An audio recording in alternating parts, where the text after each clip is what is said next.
Let's be honest. If aliens landed tomorrow, they wouldn't find a proud, evolved species at the height of innovation. They'd find a line of men at airport urinals scrolling TikTok with one hand and holding their dignity with the other. Oh my. This is the legacy of mankind. Indoor plumbing, Wi-Fi, and absolutely no sense of shame. It's not even about productivity anymore. We've crossed into pure compulsion, a biological need to scroll something.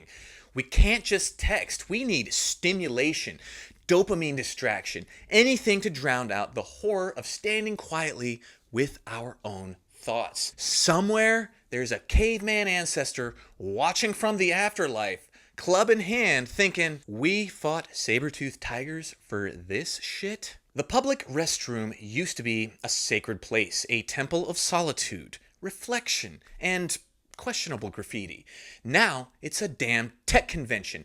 Every stall glows like a row of tiny cinemas. The guy next to you watching sports highlights. The guy 2 stalls over scrolling Zillow like he's shopping for houses midstream. And you know it's bad when there's a line forming because somebody's taking forever on the toilet deep into a Reddit debate about pineapple on pizza. There's no escape.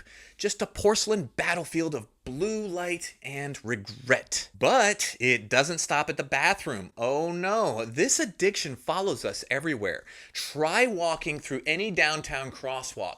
Half the pedestrians look like zombies auditioning for The Last of Us. Eyes down, thumbs twitching, drifting into traffic like lemmings with a Spotify premium account on full blast. You ever see someone almost die because they couldn't stop scrolling?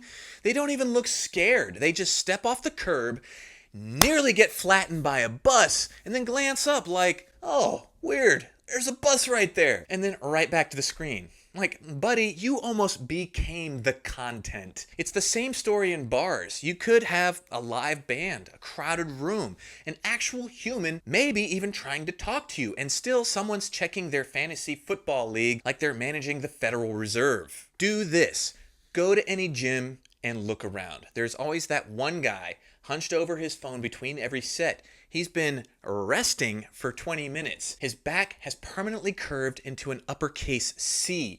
His neck at a 90-degree angle. At this point, chiropractors should just start offering punch cards. We have become a nation of tech gargoyles, perched, curved, and blinking only when Face ID demands it, and heaven forbid the Wi-Fi go out. The entire gym collapses into chaos. People pacing like they lost a child. Grown adults asking, do you have any service? Like they're stranded on a desert island.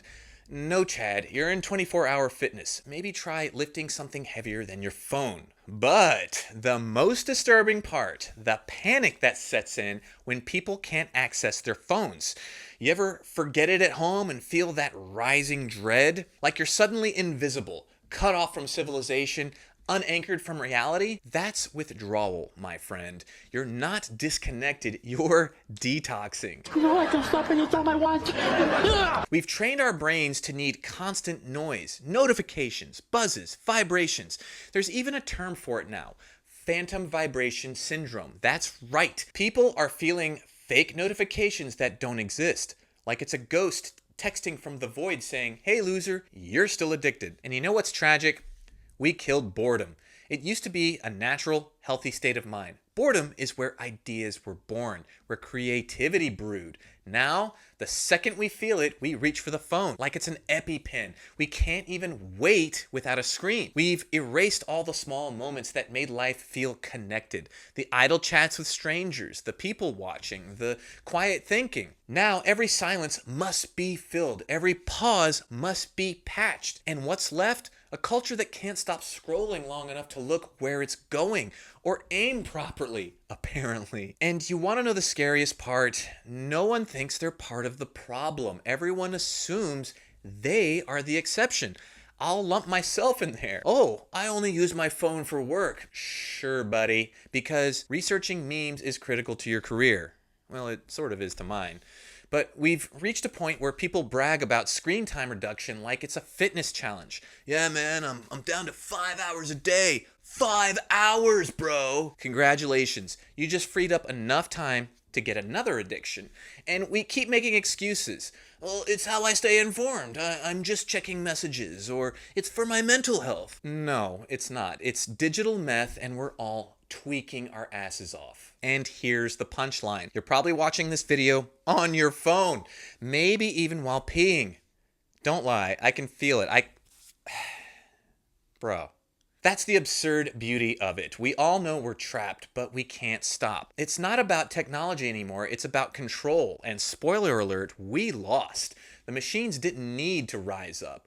We just willingly handed over our attention span and said, hey, raise it like your own. So next time you reach for a phone in a restroom, maybe take a deep breath and remember, you're a human being. You're allowed to exist offline.